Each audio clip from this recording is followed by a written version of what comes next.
Higher. Ew.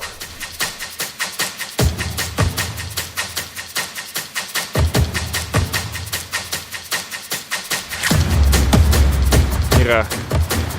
Longer.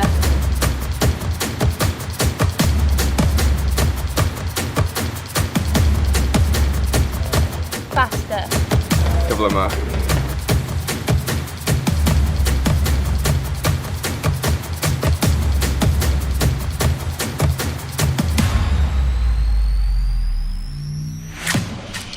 Gwrando. Listen.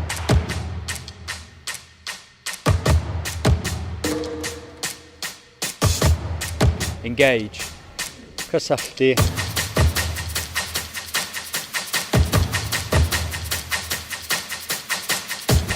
Cynrychioli. Represent.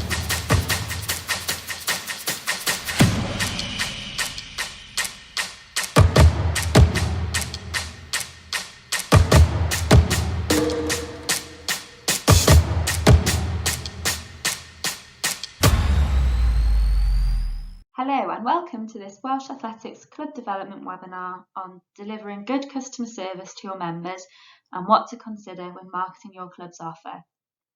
This webinar will look at what good customer service looks like and why it matters, and we'll also explore key things to consider prior to marketing your club's products or services. Customer service can be defined as the provision of service to customers before, during and after a purchase. The perception of success of such interactions is dependent on employees who can adjust themselves to the personality of the guest. In the context of a sports club or group, this is not too dissimilar.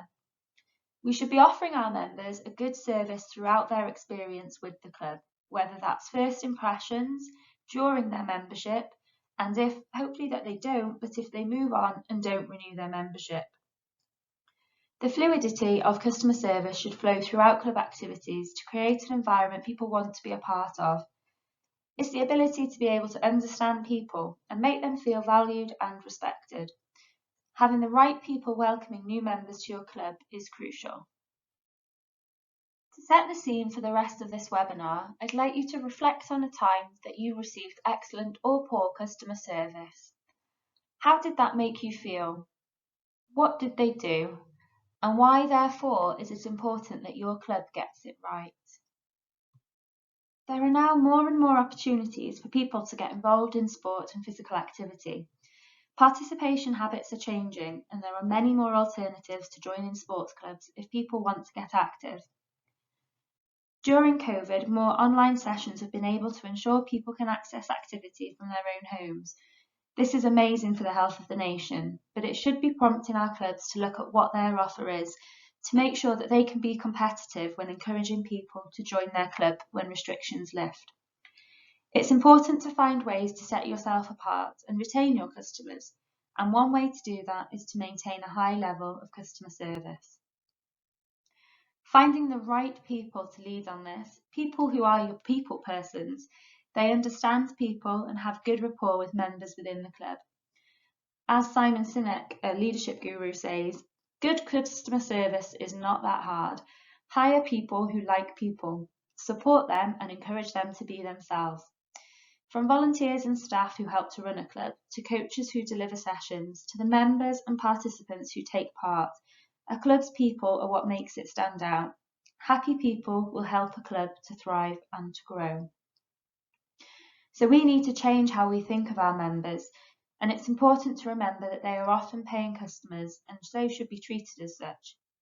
The club should strive to deliver a high quality, positive service to its members to make sure they keep renewing their membership and let others know how fab their club is. Word of mouth is a powerful marketing tool and shouldn't be underestimated. How many times have you tried something or been somewhere because a friend recommended it? Or vice versa if they didn't recommend it. Our friends over at Sports Marketing Network suggest that good customer service looks like this. It's doing the ordinary things extraordinarily well. Having someone to welcome new members to their first visit to the club, introducing them to other people and really taking an interest in them, and then continuing this rapport throughout their time at the club.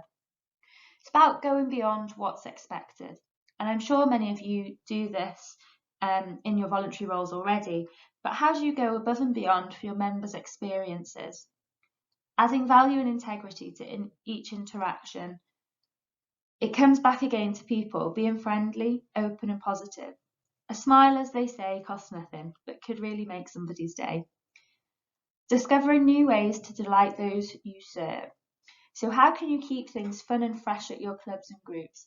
What can you offer outside of running or athletics that will keep members loyal to your club? Organising social events, or something as simple as offering a free cup of tea to all coaches from the club canteen after they've been coaching in the cold all evening. The image on the slide depicts 8 rules for good customer service. And whilst this is in a retail example, there is no reason this cannot be applied to clubs and groups.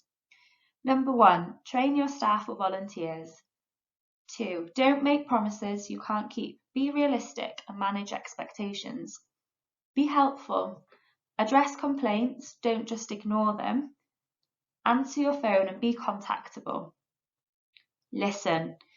Throw in something extra. What can you add? It doesn't have to cost anything. For example, a smile, as we mentioned, can really make somebody's day. And following on from this, take the extra step where possible. So to provide a good service to your customers or membership, there needs to be an understanding of what their needs and wants are. If you don't know what they want or don't want, how can you give them the best experience? Having an awareness of their needs will help retain your members and in turn encourage new members to join. Use the information you gain from understanding their needs to redesign their experience. Look at ways you can improve this. For example, moving club payments online or improving communication via a club newsletter. Gain feedback on any changes you've made to measure their experience. Hopefully, this closed loop of understand, design and measure will help to retain members and ultimately recruit new ones. I'd like you to take a moment to reflect when you last received structured feedback from your members. If you haven't done this, could you increase this interaction? Or if you have done this in the past, how did you do it and did you action the results you received? Leading on from this, it's also important to understand your current customer focus as a club. So looking at this diagram, where do you think you are currently and where would you like to be? With 1 being very limited focus on customer or the members, 3 is somewhere in the middle. You're starting to be more focused on the customer or membership. 4, you're getting increasingly better at being customer focused. You know that there's areas you want to improve on and you're working hard to make sure that all your members feel valued. And 5 is highly focused on the customer or member. You understand the various members' needs and work hard to satisfy those. The communication with the customers is excellent and we listen to them regularly and adapt things as needed. If we can't do something, we explain why. So where do you want to be on this scale? What can you do to start moving towards where you want to be? Perhaps it's looking at your members' needs, speaking to them, asking them about those, perhaps looking at introducing a survey to capture this. How could you make your members feel more valued and give them that warm, fuzzy feeling? So how do we know we are delivering good customer service?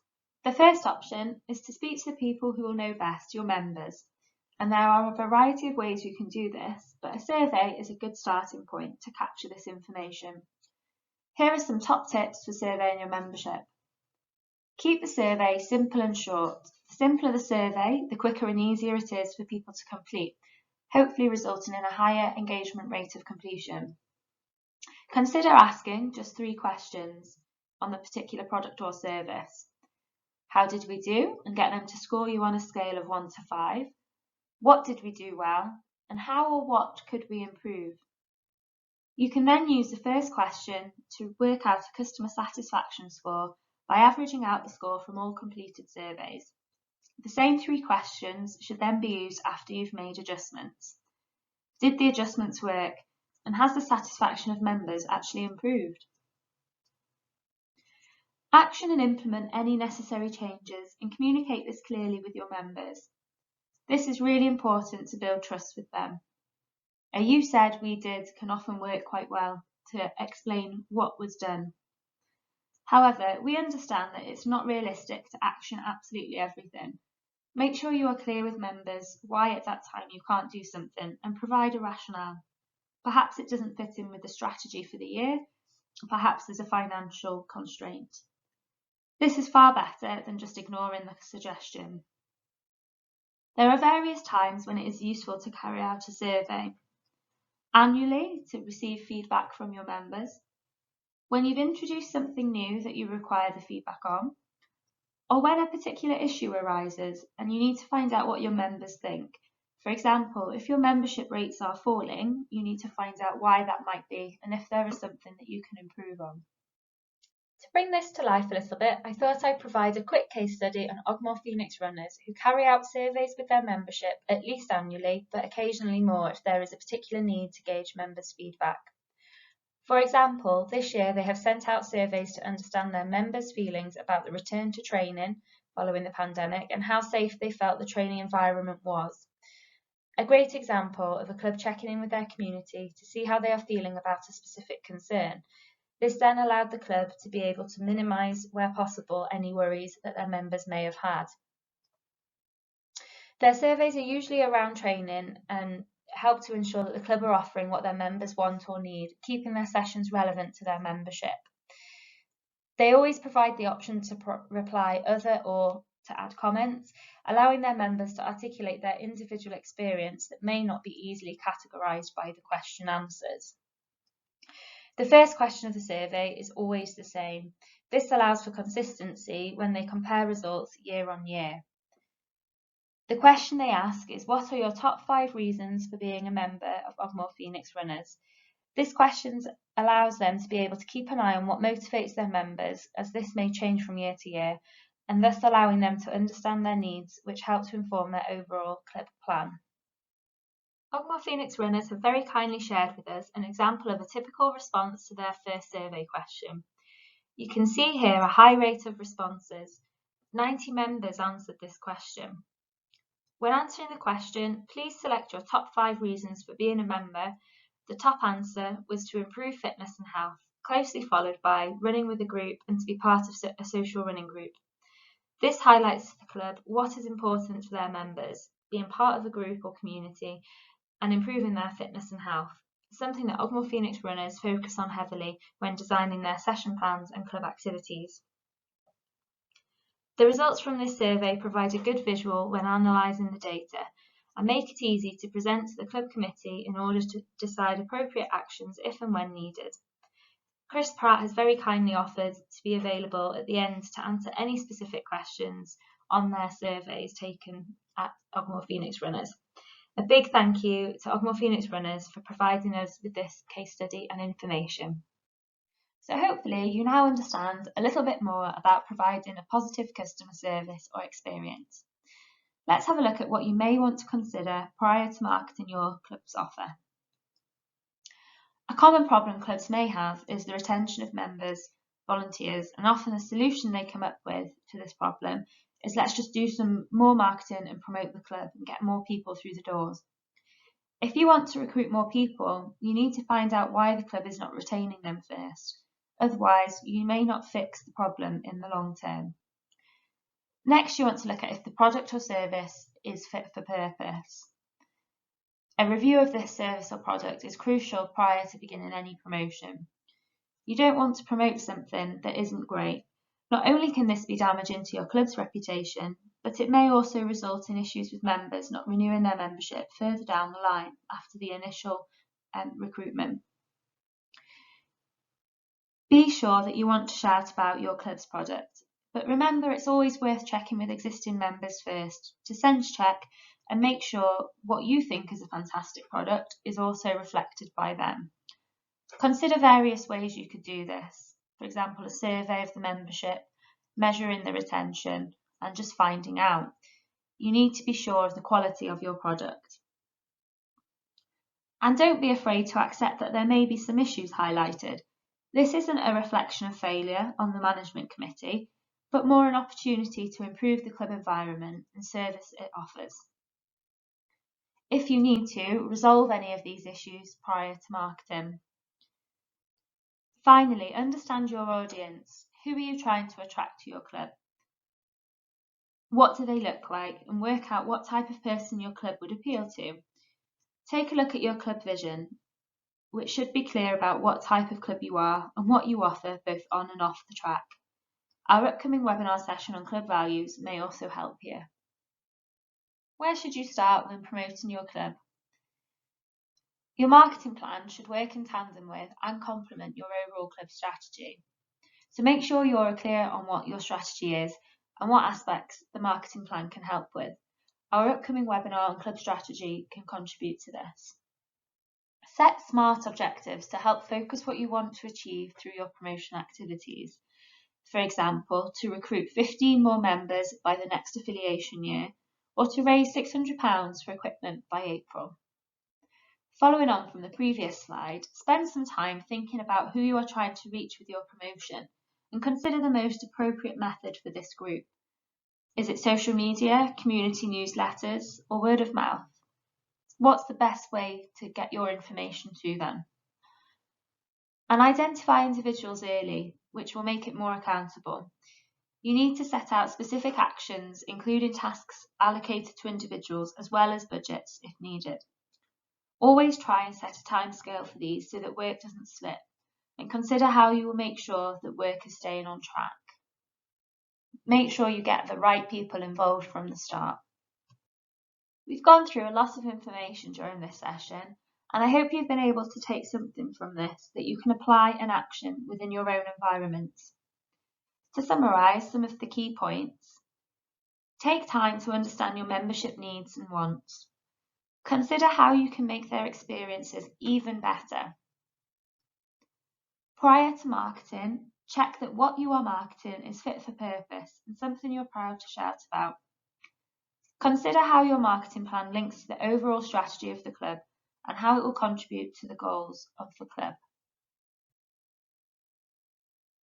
By this point, you are probably asking, where can I get more information or assistance? The first place I can suggest is the Welsh Athletics Club's portal, which houses all of the training videos on club management. This can be accessed as seen in the video under the online training resources. If you have any issues logging in, please contact myself or your local club development manager.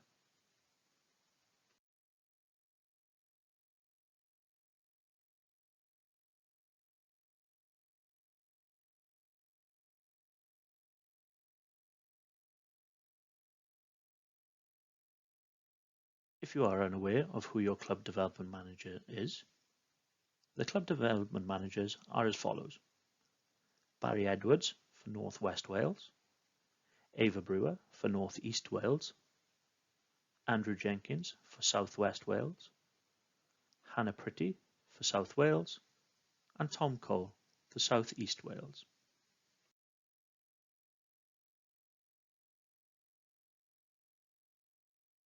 For further information and advice, you can also visit the Club Solutions website at clubsolutions.wales. Here you will find a number of useful documents and resources to assist in all areas of club life. I hope you have found this webinar beneficial, and if you would like to watch it back, then please visit the Welsh Athletics YouTube channel.